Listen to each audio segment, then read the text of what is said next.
নমস্কার, আমি ঋতুপর্ণা শুরু করছি উত্তরের সংবাদ। বিস্তারিত সংবাদের দিকে নজর রাখবো, কিন্তু তার আগে দেখে নেব আজকের বিশেষ সংবাদ। জলপাইগুড়িতে জমি মাফিয়াদের বারবারন্ত, দখল হয়ে যাচ্ছিল ক্যানেল সহ সরকারি জমি। এবার জমি পুনরুদ্ধার করতে শনিবার পুরসভার কর্মীদের সাথে নিয়ে আসরে নামলেন জলপাইগুড়ি পুরসভার ভাইস চেয়ারম্যান সৈকত চট্টোপাধ্যায়। বিভিন্ন এলাকা থেকে প্লাস্টিকের বর্জ্য সংগ্রহ করে প্লাস্টিকের বর্জ্য পুনর্ব্যবহারে তৈরি হচ্ছে ইট। জলপাইগুড়ি জেলা পরিষদের উদ্যোগে ধূপগুড়ি মহকুমার ঝুমুরে কিষাণ মান্ডিতে শুরু হয়েছে প্লাস্টিকের ইট তৈরির কাজ।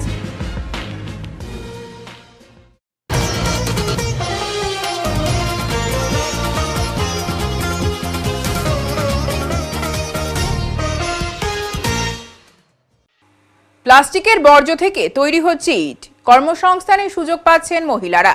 বিভিন্ন এলাকা থেকে বর্জ্য প্লাস্টিক সংগ্রহ করে প্লাস্টিকের বর্জ্য পুনর্ব্যবহারে তৈরি হচ্ছে ইট।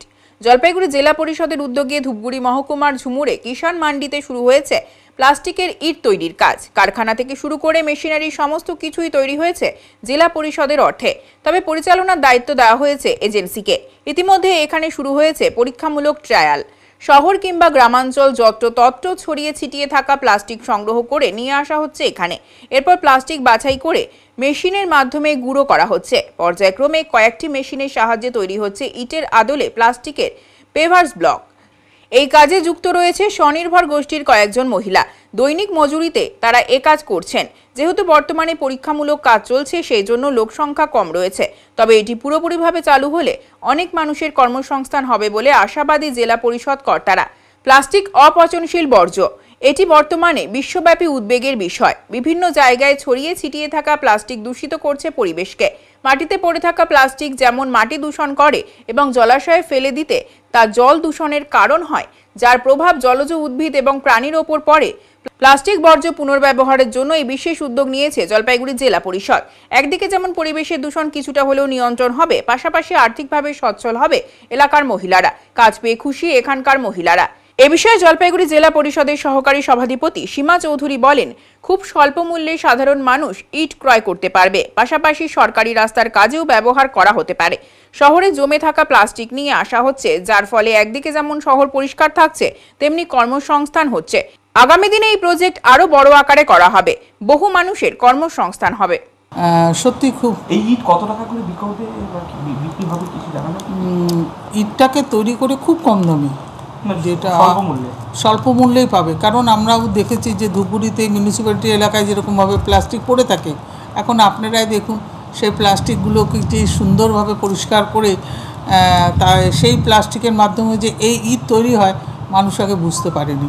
এখন যখন এটা তৈরি হচ্ছে, সেলফ হেল্প গ্রুপের যে মহিলারা আছেন তারাও যথেষ্ট উদ্যোগী হয়েছেন যে এটা সুস্থভাবে সুন্দরভাবে চলুক এবং মানুষের মধ্যে একটা অ্যাওয়ারনেসও চলে এসছে। তারাও সহযোগিতা করছে যে এই প্লাস্টিকগুলোকে বজ্রভাবে না ফেলে দিয়ে সেটা এক জায়গা করে নিয়ে সেখানে পাঠালে যেমন অর্থেরও একটা কর্মসংস্থান হবে এবং সেই প্রজেক্টটিও আগামী দিনে আরও বৃহৎ আকারে মানুষের কর্মসংস্থানে এগিয়ে আসবে। এটাই আমাদের সবচেয়ে বড় সাফল্য। চাকরি বাতিল নিয়ে প্যারোডি গান গিয়ে রাজরোষে পড়া রাজবংশী শিল্পী মনিন্দ্রের পাশে দাঁড়ালো যাদবপুর বিশ্ববিদ্যালয়ের শিক্ষক সংগঠন। দুর্ভাগ্যজনক হলেও আজ এটাই সত্য, কেন্দ্র বা রাজ্য সরকারের গায়ে ফোসকা পড়ে এমন কিছু করলেই প্রতিহিংসা পরায়ণ হয়ে উঠছে উভয়ই। বিপদ বাড়ছে গণতন্ত্রের। শনিবার থেকে জলপাইগুড়িতে শুরু হওয়া পঞ্চায়েত ডিপ্লোমা ইঞ্জিনিয়ার্স অ্যাসোসিয়েশনের ৭ম রাজ্য সম্মেলনে উপস্থিত হয়ে সম্প্রতি উত্তরের মনিন্দ্র নামে এক রাজবংশী শিল্পীর গাওয়া গান এবং তার পরবর্তীতে রাষ্ট্রযন্ত্র দ্বারা সেই শিল্পীর ওপর মানসিক নির্যাতনের অভিযোগ প্রসঙ্গে এমনটাই জানালেন যাদবপুর বিশ্ববিদ্যালয়ের টিচার্স অ্যাসোসিয়েশনের সম্পাদক তথা প্রতিবাদী মুখ পার্থপ্রতিম বিশ্বাস। দুদিনব্যাপী এই রাজ্য সম্মেলনে সংগঠনের প্রতিনিধি সহ পার্থপ্রতিম বিশ্বাস সহ অন্যান্য বামপন্থী বুদ্ধিজীবীরাও উপস্থিত হয়েছেন।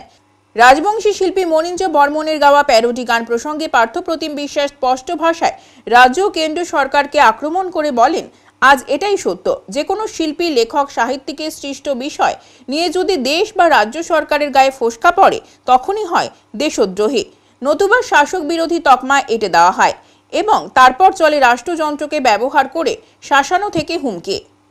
এটা তো বোঝাই যাচ্ছে যে আমাদের দেশ এবং রাজ্যে এখন কি ভয়ঙ্কর অবস্থা, যে দেশের সরকারের যদি কোনো কারণের জন্য গায়ে লাগে কোনো প্রতিবাদের ভাষা, তাহলে তাকে দেশদ্রোহী বানিয়ে দেওয়া হয়। আর রাজ্যে হচ্ছে যে যখনই দেখা যাচ্ছে যে সরকারের বিরুদ্ধে কোনো কবিয়াল হোক, কোনো সাহিত্যিক হোক, কোনো লেখক হোক, তিনি এমন কিছু লিখছেন, এমন কিছু গাইছেন, এমন কিছু বলছেন যেগুলো হচ্ছে যে সরকারের গায়ে ফোসকা পড়ছে, প্রতিবাদ সেই প্রতিবাদের আগুনে, তখন সরকার তার প্রতি আবার বলছি যে খুব দুর্ভাগ্যজনকভাবেও হলেও প্রতিহিংসার পথ বেছে নিচ্ছেন। এটা আসলে সরকারের কাজ নয়। সরকারে থাকলে সরকারের পক্ষের লোক থাকবে, বিরুদ্ধের লোক থাকবে। সরকারে থাকলে সমালোচনা হবে, সরকারে থাকলে মানুষকে প্রশ্ন করার সুযোগ দিতে হবে, সরকারে থাকলে মানুষকে সেই প্রশ্ন তার গানের মধ্যে দিয়ে যদি কেউ এক্সপ্রেস করে, তাহলে সেই গান গাওয়ার অধিকার সুরক্ষিত রাখতে হবে। তবেই তো দেশে গণতন্ত্র। তা নাহলে পরে যে শাসকের জহুজুর হয়ে যদি চলে গোটা রাজ্য, তাহলে আমি আবারও বলছি গণতন্ত্র সবচেয়ে বড় বিপন্ন হয়। ফলে আজ যারা শাসক হয়েছেন তারা যখন একসময় বিরোধী ছিলেন, তারাও এই প্রশ্ন, তারাও এই প্রতিবাদের পথে হেঁটেছিলেন। আজকের একজন গায়ক যখন সেই প্রতিবাদ করছেন তার নিজস্ব ঢঙে, ফলে তাকে যখন সরকারি শাসনযন্ত্র দিয়ে আটকানোর চেষ্টা হচ্ছে এবং গণতন্ত্রের ক্ষতি হচ্ছে, গণতন্ত্রের উপর আঘাত আসছে, মানুষ সেটাকে মেনে নেবেন না ভালোভাবে। পুলিশ কর্মীর বাড়ির চুরির কিনারা করল পুলিশ, ধৃত 2 দুষ্কৃতী। খোদ পুলিশ কর্মীর বাড়িতেই চুরির কর্মকাণ্ড ঘটিয়েছিল চোরের দল। ঘটনার পরপরই শহরের নিরাপত্তা নিয়ে প্রশ্ন উঠতে শুরু করেছিল শহরবাসীর মধ্যে। মার্চ মাসের 22 তারিখ ঘটনাটি ঘটেছিল বাড়িভাষা নিবাসী স্বপন কুমার চন্দন নামের এক পুলিশ কর্মীর বাড়িতে। এদিন রাতে বাড়ি ফাঁকা থাকায় সুযোগ নিয়ে দুষ্কৃতীরা চুরির কাণ্ড ঘটায়। নগদ 20,000 টাকা ও রূপোর অলংকার চুরি করে চম্পট দেয় তারা। ঘটনার পরপরই 23শে মার্চ এনজিপি থানায় লিখিত অভিযোগ দায়ের করে ওই পুলিশ কর্মী। অভিযোগের ভিত্তিতে তদন্তে নেমে গত 17 এপ্রিল অর্থাৎ বৃহস্পতিবার রাতে মাদানী বাজার বাঁশবাড়ি নিবাসী সুজন রায় ও মানিক সরকারকে গ্রেপ্তার করে পুলিশ। তাদের কাছ থেকে উদ্ধার হয় চুরি যাওয়া নগদ 6,370 টাকা, রূপার অলংকার ও বাকি টাকার খোঁজ শুরু করেছে এনজিপি থানার সাদা পোশাকের পুলিশ। শুক্রবার ধৃতদের জলপাইগুড়ি আদালতে পাঠানো হয়।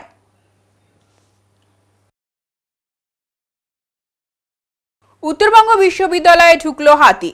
রাতের অন্ধকারে উত্তরবঙ্গ বিশ্ববিদ্যালয়ে ঢুকে পড়ল হাতি। সকাল হলেও ক্যাম্পাস চত্বরেই রয়েছে হাতিটি। জানা যায় শনিবার গভীর রাতে উত্তরবঙ্গ বিশ্ববিদ্যালয়ের ক্যাম্পাসে ঢুকে পড়ে একটি হাতি। হাতি দেখতে পেয়ে শোরগোল পড়ে যায় গোটা ক্যাম্পাস চত্বরে। অনেকেই হাতি দেখতে পেয়ে মুঠোফোনে ভিডিও করতে থাকে, অনেকেই আবার আতঙ্কে ক্যাম্পাসের ভেতরে ঢুকে যায়। পরে অবশ্য হাতিটি ক্যাম্পাস লাগোয়া জঙ্গলে ঢুকে পড়ে। সকাল হতেই উত্তরবঙ্গ বিশ্ববিদ্যালয়ে পৌঁছায় বন দপ্তরের কর্মীরা। হাতিটির খোঁজে তল্লাশি শুরু করে তারা। খবর লেখা পর্যন্ত ক্যাম্পাস চত্বরেই রয়েছে হাতিটি।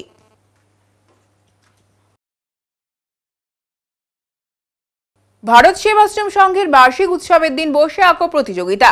ভারত সেবাশ্রম সংঘের 49তম বার্ষিক উৎসবের দ্বিতীয় দিনে একটি বসে আঁকো প্রতিযোগিতার আয়োজন করা হয়েছিল। এই বসে আঁকো প্রতিযোগিতায় শতাধিক ছাত্রছাত্রীরা বিভিন্ন বিদ্যালয় থেকে এখানে এই প্রতিযোগিতায় অংশগ্রহণ করে। এই প্রতিযোগিতার বিষয়বস্তু ছিল অঙ্কুর হইতে প্রথম শ্রেণী যেমন খুশি আঁকো, দ্বিতীয় শ্রেণী হইতে চতুর্থ শ্রেণী বিষয়বস্তু ছিল যেমন খুশি আঁকো, পঞ্চম শ্রেণী হইতে সপ্তম শ্রেণীর বিষয়বস্তু ছিল একটি শ্রেণীকক্ষের দৃশ্য, অষ্টম শ্রেণী হইতে দ্বাদশ শ্রেণী পর্যন্ত বিষয়বস্তু ছিল ফাঁসির মঞ্চে বিপ্লবী ক্ষুদিরাম বসু। আজকের এই প্রতিযোগিতায় ছাত্রছাত্রীদের অভিভাবক ও অভিভাবিকারা উৎসাহের সাথে এখানে উপস্থিত হয়েছিলেন। টিলাবাড়ির আতঙ্ক, চা পাতার ফাঁকে লুকিয়েছিল কিংকোবরা। চুপচাপ সকালটা শুরু হয়েছিল টিলাবাড়ির দিনটা। মালবাজার মহকুমার বড়দিঘি চা বাগানের টিলাবাড়ি ডিভিশনে তখন গুনগুন করে গান গাইতে গাইতে চা পাতা তুলছিল শ্রমিকেরা। রোদটা একটু চড়া হলেও কাজের ছেদ পড়েনি কারো। শ্রমিকেরা আপন মনে চা পাতা তোলায় ব্যস্ত, কিন্তু হঠাৎ থমকে গেল শ্রমিকদের চা পাতা তোলার কাজ। এক অজানা শিষ্কার শব্দ ভেসে এলো গাছের নিচ থেকে।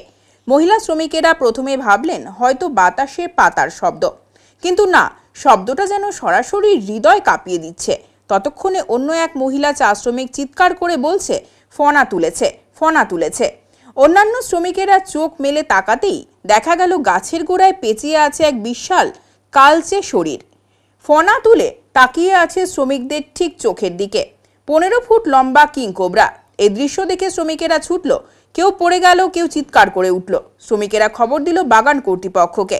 মিনিট 10-এর মধ্যে খবর পৌঁছায় বন দপ্তরে, আর পৌঁছে যায় সাপ উদ্ধারকারী দিবস রায়। অভিজ্ঞ হাতে নির্ভীক চোখে ধীরে ধীরে এগিয়ে যান দিবস। ঘাম ঝরছে তার কপাল বেয়ে, কিন্তু হাত কাঁপছে না। অনেকটা সময় লেগে যায়। কখনো সে সাপ ছুটে যায় একদিকে, কখনো ফনা তুলে তাকায় চোখে চোখ। অবশেষে নিঃশব্দে নিখুঁত কৌশলে তাকে খাঁচাবন্দি করে দিবস।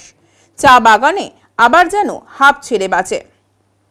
কখনো সে সাপ ছুটে যায় একদিকে, কখনো ফনা তুলে তাকায় চোখে চোখ। অবশেষে নিঃশব্দে নিখুঁত কৌশলে তাকে খাঁচাবন্দি করেন দিবস। চা বাগান আবার যেন হাঁপ ছেড়ে বাঁচে। সর্পপ্রেমী দিবস বলেন, চলতি মাসে এটি ছিল পঞ্চম কিং কোবরা উদ্ধার। দিবস বলেন, এই ডুয়ার্স অঞ্চলে এখন কিং কোবরার উপদ্রব বেড়েছে।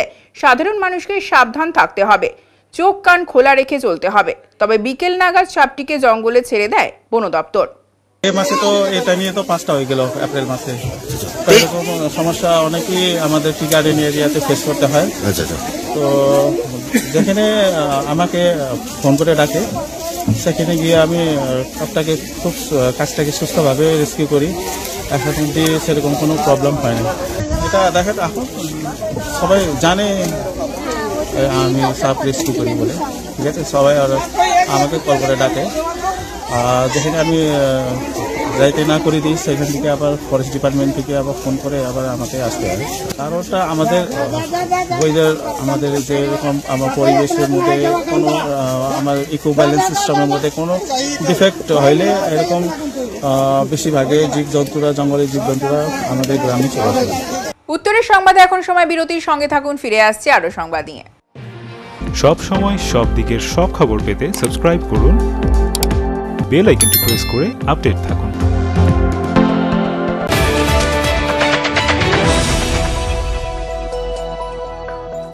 আপনি কি ব্যবসা করতে চান? Jalpaiguri new Hindustan soap and chemicals এর সঙ্গে লাভজনক ব্যবসার রয়েছে সুবর্ণ সুযোগ।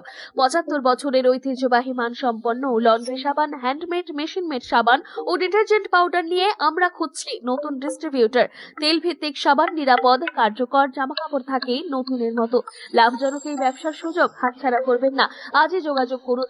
নয়াবস্তিপাড়া, নিবেদিতা সরণি, জলপাইগুড়ি। যোগাযোগ নম্বর 9647800291 অথবা 9819680576।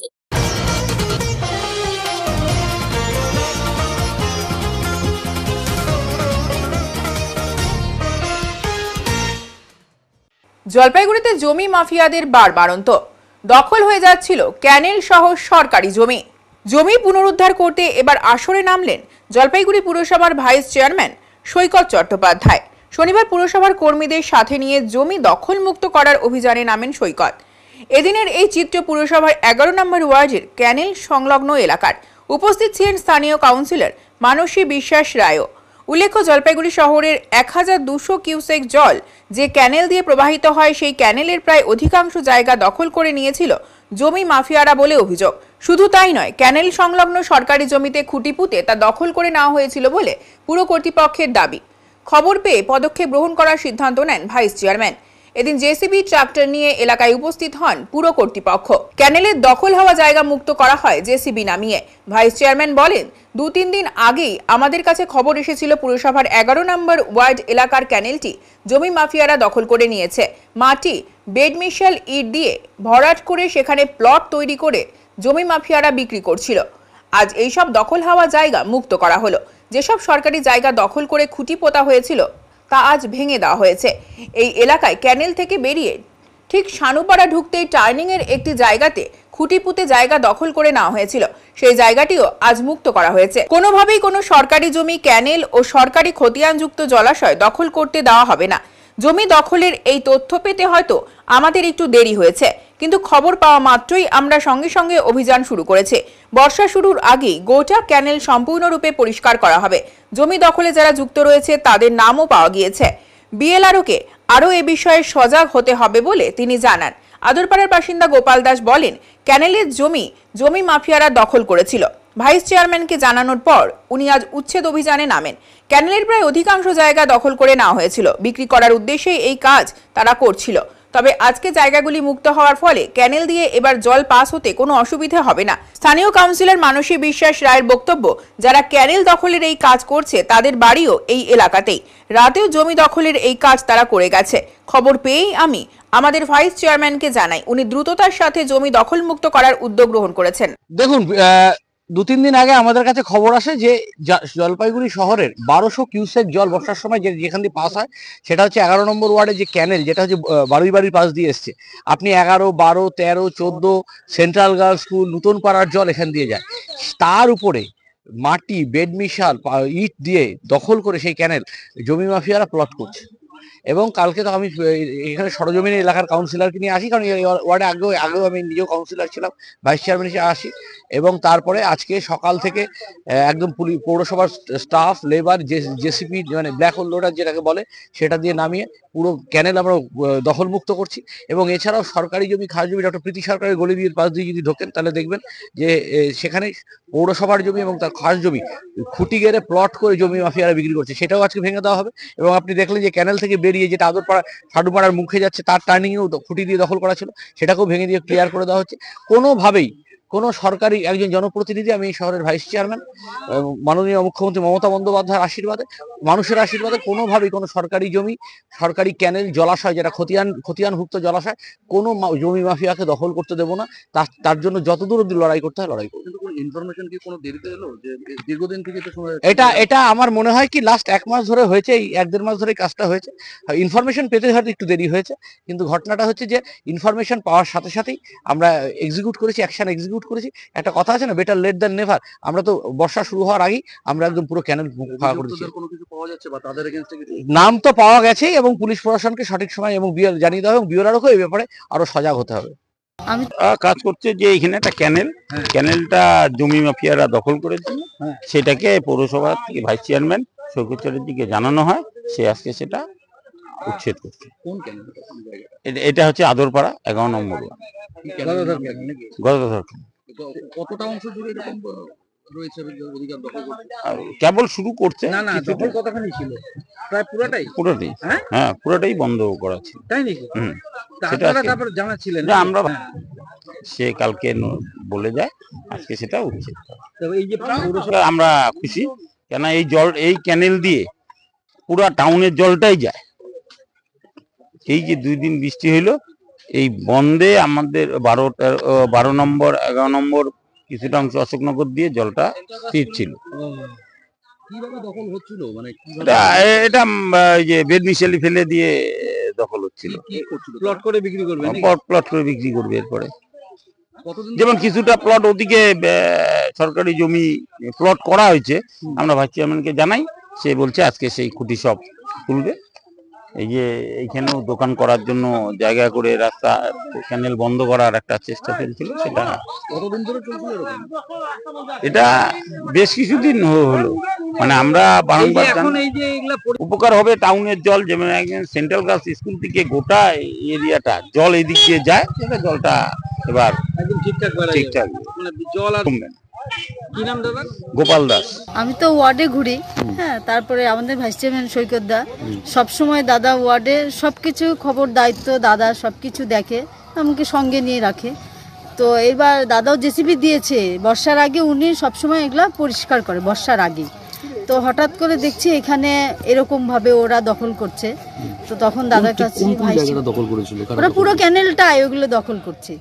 তখন ভাইস চেয়ারম্যান সৈকত দাকে আমরা খবর পাঠিয়ে দিই। দাদা কালকে খবর পেয়ে উনি একটুও সময় নষ্ট করেন নাই, উনি খবর পেয়ে সঙ্গে সঙ্গে পুলিশ প্রশাসন নিয়ে এসে উনি ওটা দেখে, তারপরে আজকে যত সকাল হওয়ার সঙ্গে সঙ্গে উনি জেসিপি নিয়ে, গ্যাং লেবার নিয়ে, পৌরসভার আধিকারিক সবাইকে সঙ্গে নিয়ে উনি এটা কাজটা দখলমুক্ত উনি করে। কাউন্সিলর ইনফরমেশন আগে আপনাদের কাছে আসেনি? ওনারা হঠাৎ করে রাত্রেবেলাও কিছু ফেলছে, হঠাৎ করে এগুলো মানে কি ওনারা পরিকল্পনা হয়তো আগে থেকেই করে রেখেছে, কিন্তু তারপরে হঠাৎ করে ওনারা ফেলে দিয়ে এসব করিয়েছে। যারা করছে তারা কি ওয়ার্ডের বাইরের নাকি এলাকারই? আপনার ওয়ার্ডের লোক আছে? ওয়ার্ডের লোকও আছে না, মানে যারা ওরা ফেলছে তাদের বাড়ি এখানে, ক্যানেলেই বাড়ি। মানসী বিশ্বাস রায়, ওয়ার্ড নম্বর 11, আদরপাড়া। লক্ষ লক্ষ টাকার বিজ্ঞাপনের বোর্ড রাতের অন্ধকারে চুরি করে নিয়ে যাচ্ছিল দুষ্কৃতীরা। শিলিগুড়ি মিউনিসিপ্যাল কর্পোরেশনের অনুমতি নিয়ে রাজস্ব জমা দিয়ে শিলিগুড়ি শহরে একটি বিজ্ঞাপনী সংস্থার বোর্ড লাগানো হয়েছিল, আর সেই বোর্ড রাতের অন্ধকারে নিয়ে পালাচ্ছিল দুষ্কৃতীরা। বিষয়টি নিয়ে বারবার শিলিগুড়ি থানায় অভিযোগ জানানোর পরেও ধরা পড়ছিল না দুষ্কৃতীরা। এরপরই বিজ্ঞাপনী সংস্থায় শিলিগুড়ি পুলিশ কমিশনারকে অভিযোগ জানায়। এরপরই নড়ে চড়ে বসে শিলিগুড়ি থানার পুলিশ। বিভিন্ন সিসিটিভি ক্যামেরার ফুটেজ এবং বিভিন্ন সূত্রকে কাজে লাগিয়ে অবশেষে 16 এপ্রিল 2 দুষ্কৃতীকে ধরতে সক্ষম হয় শিলিগুড়ি থানার অ্যান্টি ক্রাইম উইং। ধৃত বিট্টু দাস ও বিকি বিশ্বাসকে 16 তারিখ আদালতে তুলে 3 দিনের পুলিশ হেফাজতে নেয় শিলিগুড়ি থানা। এরপর ধৃত বিট্টু এবং বিকিকে জিজ্ঞাসাবাদ করে শিলিগুড়ি থানার পুলিশ রাজ সরকার ও উৎসবশীলের নাম পায়। এবার তাদের গ্রেফতার করল শিলিগুড়ি থানার অ্যান্টি ক্রাইম উইং। রাজ সরকারের বাড়ি টিকিয়াপাড়ায় এবং উৎসবের বাড়ি শ্রমণনগরে। ধৃতদের হেফাজত থেকে উদ্ধার হয়েছে প্রচুর বিজ্ঞাপনী সংস্থার লোহা ও অ্যালুমিনিয়ামের বিজ্ঞাপনী হোর্ডিং। বিজ্ঞাপনী সংস্থার অভিযোগ ছিল শিলিগুড়ি চিলড্রেন্স পার্ক, হাকিমপাড়া, পাকুড়তলা মোড়, পানিট্যাঙ্কি মোড় এবং আমতলা এলাকায় তাদের লাগানো দামি বিজ্ঞাপনী বোর্ডগুলি চুরি গিয়েছিল। বিদ্যুতের খুঁটি থেকে ওই বোর্ডগুলি চুরি করে নিয়ে যাচ্ছিল দুষ্কৃতীরা। সেই অভিযোগের ভিত্তিতেই শিলিগুড়ি থানার পুলিশ 4 দুষ্কৃতীকে গ্রেফতার করতে সক্ষম হলো। পাশাপাশি উদ্ধার হলো চুরি যাওয়া বিজ্ঞাপনী বোর্ডগুলি। ধৃত 4 জনকেই আজ শিলিগুড়ি আদালতে তোলে শিলিগুড়ি থানার পুলিশ।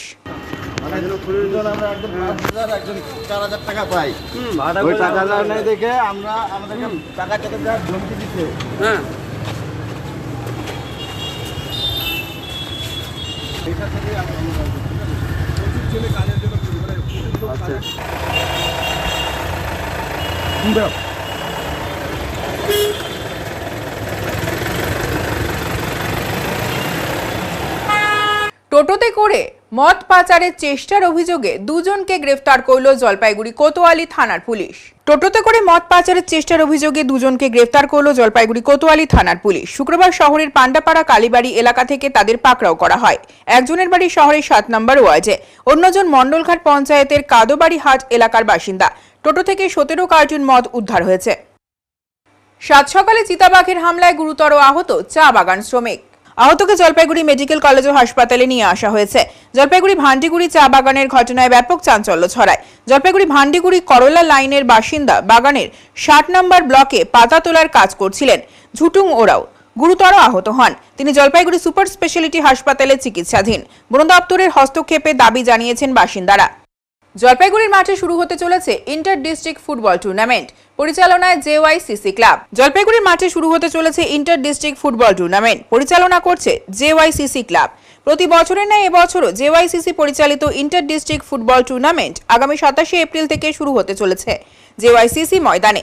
এখানে অংশগ্রহণকারী টিমগুলি হলো জেওয়াইএমএ, এফইউসি, টাউন ক্লাব মালবাজার, এটিও, পান্ডাপাড়া বয়েজ ক্লাব, মিলন সংঘ।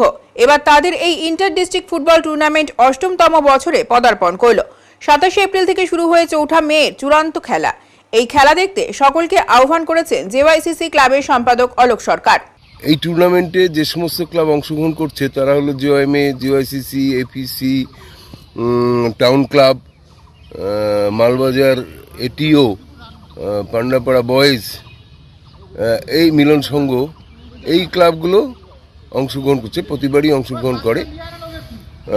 আশা করি এই টুর্নামেন্টটা আরও সুন্দর হবে এবছর এবং আমাদের যে সমস্ত ক্লাবগুলো, উদ্দেশ্যটা আমাদের এখানেই যে ইন্টার ক্লাব ফুটবল টুর্নামেন্টটা এটা আগেই হতো, ডিএসএ আগে চালাতো বিধুভূষণ কাপ বলে, কিন্তু সেটা বন্ধ হয়ে যাওয়ার পর থেকে জেওয়াইসিসি চালাচ্ছে। এটার উদ্দেশ্য হলো সুপার ডিভিশনে যে সমস্ত টিমগুলো খেলবে এবছর মানে লিগে, তাদের টিমগুলোকে মোটামুটি একটা জাজ করতে পারে, দেখে নিতে পারে যে কোন প্লেয়ার ভালো এই টুর্নামেন্টের মাধ্যমে। ঠিক টুর্নামেন্টটা আমাদের লিগের আগেই হয়, আমাদের টুর্নামেন্টটা শেষ হলেই জলপাইগুড়ি ডিএসএর সুপার ডিভিশন লিগ শুরু হয়ে যাবে। ফাইনাল খেলা হচ্ছে 4 তারিখ রবিবার, আর 27 তারিখ রবিবার হচ্ছে ওপেনিং, উদ্বোধন হচ্ছে 27 তারিখ রবিবার। কি আহ্বান করবেন সবাইকে বলছি আপনারা মাঠে আসুন, খেলা দেখুন, খুব সুন্দর। আমাদের জলপাইগুড়ির ছেলেরাই খেলবে, ডিএসএর রেজিস্টার্ড প্লেয়াররাই খেলবে। অতএব জলপাইগুড়ির ছেলেদের আপনারা দেখুন কি ফুটবল অনুশীলন করছে এবং কি তারা তাদের ক্রীড়া নৈপুণ্য দেখাবে জলপাইগুড়ি শহরে। আগামী দিনে ভালো প্লেয়ার কে উঠে আসছে আপনারা এখান থেকে জাজ করতে পারবেন। ফুটবল প্রেমী, ক্রীড়াপ্রেমী এবং সাধারণ জনসাধারণকে আহ্বান করব আপনারা খেলাটা দেখতে আসুন প্রতিদিন। আপনার নাম আর পরিচয়? অলোক সরকার, সেক্রেটারি। উত্তরের সংবাদে এখন সময় বিরতির, সঙ্গে থাকুন, ফিরে আসছে আরো সংবাদ নিয়ে। সব সময় সব দিকের সব খবর পেতে সাবস্ক্রাইব করুন, বেল আইকনটি প্রেস করে আপডেট থাকুন।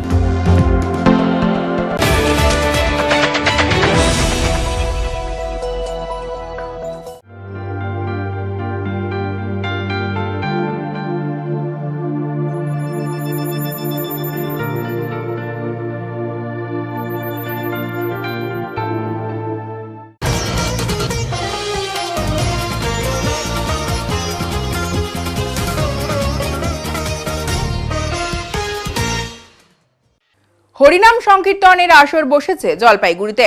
জলপাইগুড়ি পাতকাটা কলোনি সার্বজনীন শ্রী শ্রী তারক ব্রহ্ম মহানাম যজ্ঞ কমিটির উদ্যোগে হরিনাম সংকীর্তনের আসর বসেছে। 5 দিন ব্যাপী হরিনাম সংকীর্তনে বহু ভক্ত সমাগম লক্ষ্য করা যায়। রাজ্যের বিভিন্ন জেলার পাশাপাশি বিভিন্ন রাজ্য থেকেও বেশ কিছু দল এই হরিনাম সংকীর্তনে উপস্থিত হয়েছেন। আগামী সোমবার ভোররাত পর্যন্ত চলবে এই হরিনাম সংকীর্তন। 5 দিন ব্যাপী অনুষ্ঠানে সকলের জন্য ভোগ প্রসাদের আয়োজন করেছেন উদ্যোক্তারা।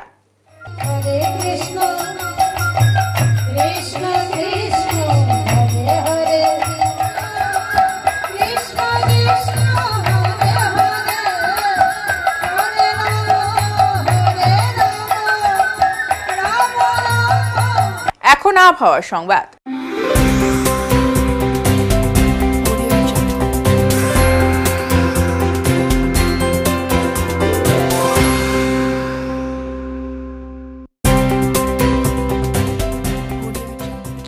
কেন্দ্রীয় আবহাওয়া দপ্তরের জলপাইগুড়ি কেন্দ্র থেকে পাওয়া তথ্য অনুযায়ী শনিবার দিনে সর্বোচ্চ তাপমাত্রা ছিল 34.1 ডিগ্রি সেলসিয়াস ও সর্বনিম্ন তাপমাত্রা ছিল 21.2 ডিগ্রি সেলসিয়াস। গত 24 ঘন্টায় কোনো বৃষ্টিপাত হয়নি। শেষ করার আগে আজকের বিশেষ সংবাদ আরো একবার। জলপাইগুড়িতে জমি মাফিয়াদের বারবারন্ত, দখল হয়ে যাচ্ছিল ক্যানেল সহ সরকারি জমি। এবার জমি পুনরুদ্ধার করতে শনিবার পুরসভার কর্মীদের সাথে নিয়ে আসরে নামলেন জলপাইগুড়ি পুরসভার ভাইস চেয়ারম্যান সৈকত চট্টোপাধ্যায়। বিভিন্ন এলাকা থেকে প্লাস্টিকের বর্জ্য সংগ্রহ করে প্লাস্টিকের বর্জ্য পুনর্ব্যবহারে তৈরি হচ্ছে ইট। জলপাইগুড়ি জেলা পরিষদের উদ্যোগে ধূপগুড়ি মহকুমার ঝুমুরে কিষাণ মান্ডিতে শুরু হয়েছে প্লাস্টিকের ইট তৈরির কাজ। উত্তরের মন পরিবেশিত উত্তরের সংবাদ এখনকার মতো এই পর্যন্তই। নমস্কার।